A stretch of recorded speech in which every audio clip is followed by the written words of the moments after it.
Close your eyes for a second. I want you to imagine the sound that really defines modern fame. Okay. It isn't applause. It's not the bass of a speaker system at a sold-out stadium.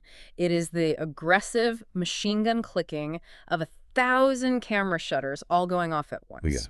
It's evasive. It's the price of admission for them. Yeah. But it sounds like a total nightmare. For years, that sound, that question, has been the currency of the Kardashian empire. Yeah. The world feels entitled to know who is walking into their homes, who is at their dinner table, and, specifically, who is breaking their hearts. Mm-hmm. But recently, the headlines started swirling again. You see a YouTube title like, Khloé Kardashian's secret dating app life exposed, and you click. Of course you click. You see that, and you immediately think you're about to get the tea on a secret Hinge profile, maybe a burner account on Raya, where she's swiping right on NBA players. You want this scandal. But here's the twist. The expose isn't that she has a secret dating life. It's that she has absolutely no dating life at all. The secret isn't scandal. It is a complete and total retreat. Which is actually fascinating, because it just flips the script.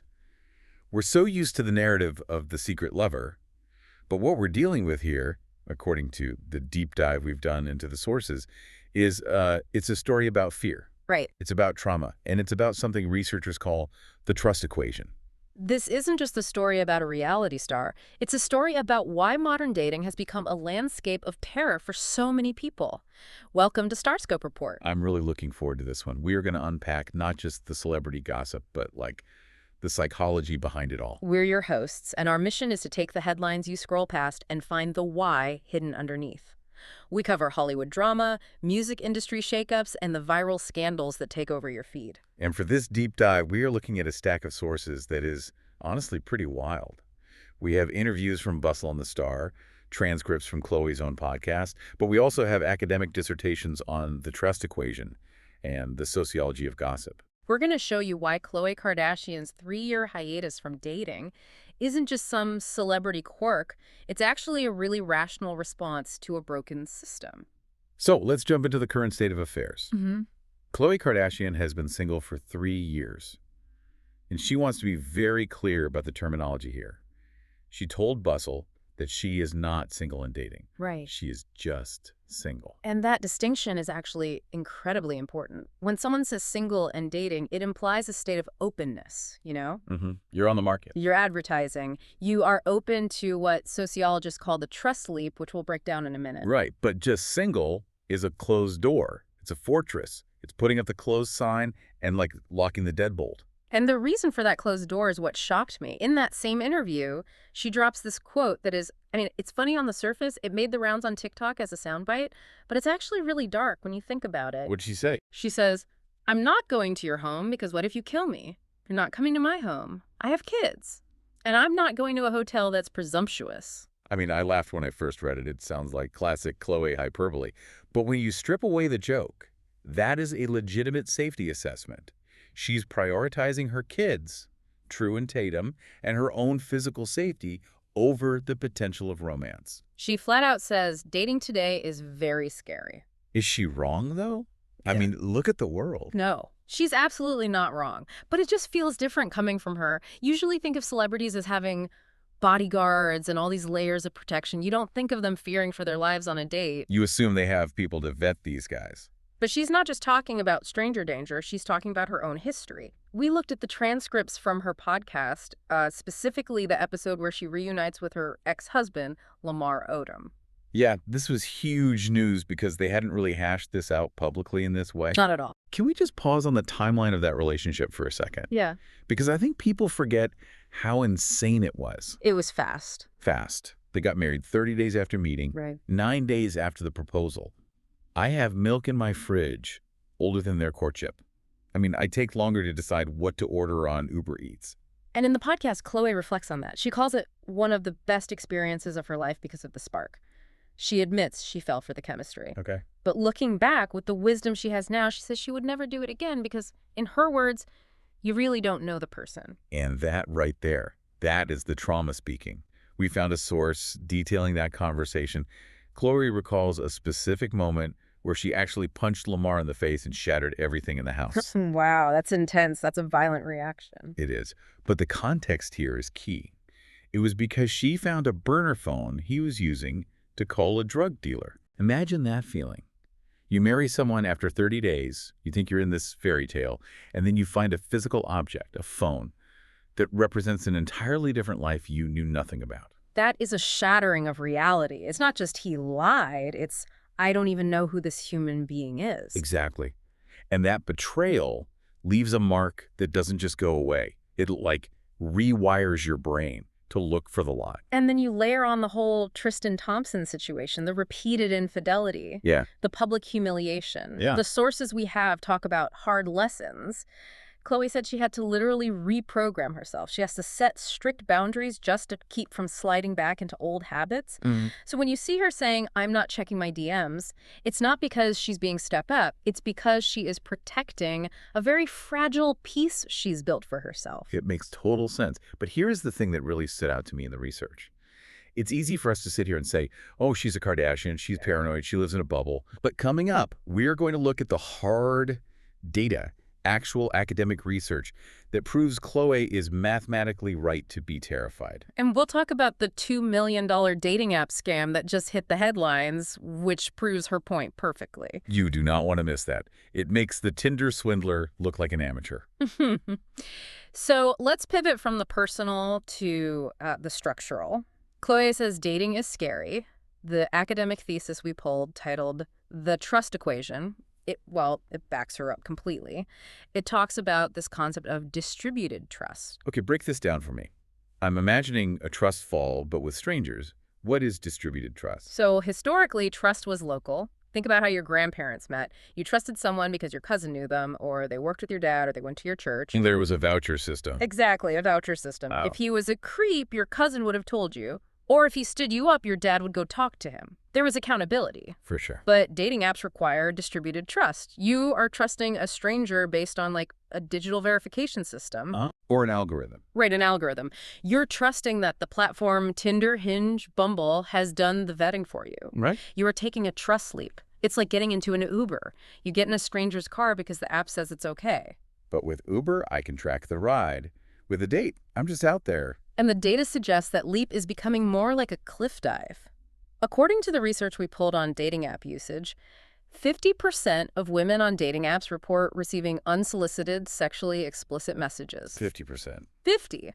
And 32% report being called offensive names. That is wild. That's literally a coin flip. Heads, you get a date. Tails, you get harassed. That creates an environment of hostility. The thesis argues that women essentially don't trust the apps to protect them, so they have to rely on peer networks to vet dates. Oh, I know this drill. Meaning they have to screenshot the profile, send it to the group chat, and have their friends do a background check. You find his LinkedIn, you check his Instagram following, you see if he's tagged in photos with an ex from 2 weeks ago. You have to do your own FBI work because the platforms aren't doing it. And sometimes even the peer network isn't enough. We found a report in the source material about a man from Whittier, California. This just happened in July of 2025. This story is a nightmare. Yeah. I was reading this and my jaw was just on the floor. He was arrested on a 14-count federal indictment. He used Tinder, Hinge, and Bumble to defraud victims out of over $2 million. Yeah. And he didn't just ask for money. He manipulated them, built fake relationships, and exploited that trust leap. Yeah. This isn't just a bad date where you split the check. This is life-ruining crime. Exactly. So when Khloé says, I'm not going to your home because what if you kill me or rob me or scam me, she is reacting to a reality that is statistically significant. She has the resources to lose $2 million maybe, but the emotional cost, that's bankruptcy. The academic text also mentions something called the distrust default. Have you heard of this? It sounds like a bank term. It kind of is, but for emotions. Because of bots, scams, and harassment, users, especially women, enter the app with their guard up. It increases a fear of intimacy. The app becomes a tool for self-validation. Getting a match to feel pretty. Right, rather than actually finding a partner. Because the risk of actually meeting up is just too high. That is such a fascinating paradox. You use the app to feel desired, but you never act on the desire because the mechanism of meeting is unsafe. It's like window shopping because the store is on fire. It reminds me of the bit in the sources about Troye Sivan. Even celebrities aren't safe from the weirdness. He found the apps depressing and actually got banned from Hinge. Why did he get banned? Because people thought he was impersonating himself. That is the uncanny valley of dating. Right. If you're famous, people think you're a catfish. If you're not famous, you might be talking to a catfish. Khloé put it perfectly in one article. I don't know if I trust myself anymore. My track record hasn't been great. She's internalized that system failure. She doesn't trust her own picker because the system makes it impossible to vet people properly. It really reframes her secret life of solitude as just a survival strategy. If you're fascinated by how celebrity drama connects to real-world psychology like this, make sure you're subscribed. We're decoding the headlines you scroll past every single day. Absolutely. And we're just scratching the surface of the psychology here. So we've established why she's hiding, but here's the question I always ask. Why do we care? Why are there thousands of comments debating her life? We found this incredible dissertation on motherhood and celebrity gossip, and we looked at some Reddit threads. Oh, the Reddit detectives. This is where it gets meta. Why do we care if Khloé does her own laundry? The laundry debate. I loved this part of the research. There is a specific thread we found where a user was deeply skeptical that Kim and Khloé actually do chores. They didn't just say, I doubt it. They did the math. They analyze the square footage of their houses versus the time it takes to do a load of whites. I mean, that is dedication to the craft of hating. That is dedication. And then Khloé claimed on her podcast that vacuuming makes her horny. Which, I mean, whatever works for you. Yeah. No judgment. If a Dyson does it for you, go for it. But the dissertation explains why we obsess over these mundane details. It's not just because we are bored. It's about social bonding and evaluating morals. Okay, unpack that. Because to me, it just sounds like people being nosy. It is nosy, but it serves a purpose. Gossip is a tool we use to figure out our own values. When we talk about Khloé not dating to protect her kids, we are engaging in the good mother discourse. Users cheer her on because it validates their own beliefs that a mother should put her children first. So when we praise her for being single, we're really just praising ourselves for agreeing with her priorities. Exactly. It's an us versus them dynamic. It's also about checking for cracks in the facade. The sources talk about recognizing contradictions. We love them, but we judge them. Like, there was a whole discussion about Kylie Jenner being flaky, but then Khloé praised Kylie and Timothée Chalamet for staying late at a party. Right. We use these tiny clues, who stayed late, who did the laundry, to build a psychological profile of people we've never even met. It's like we're trying to solve a puzzle. And think about the Khloé narrative specifically. She challenges the norm that a woman needs a partner to be happy. By saying, I am single and thriving, she is forcing the audience us to question why we think she needs a man to complete the picture. That is such a good point. We're projecting our own expectations of a happily ever after onto her. But what would it take to break the streak? Well, later we'll reveal the one specific condition Khloé has for letting a new man into her life, and the internet's wild theory about Kendall Jenner joining the James Bond franchise. The Bond theory is honestly my favorite part of this deep dive. I want it to be true so badly. We'll get there in a second. First, let's look at the future.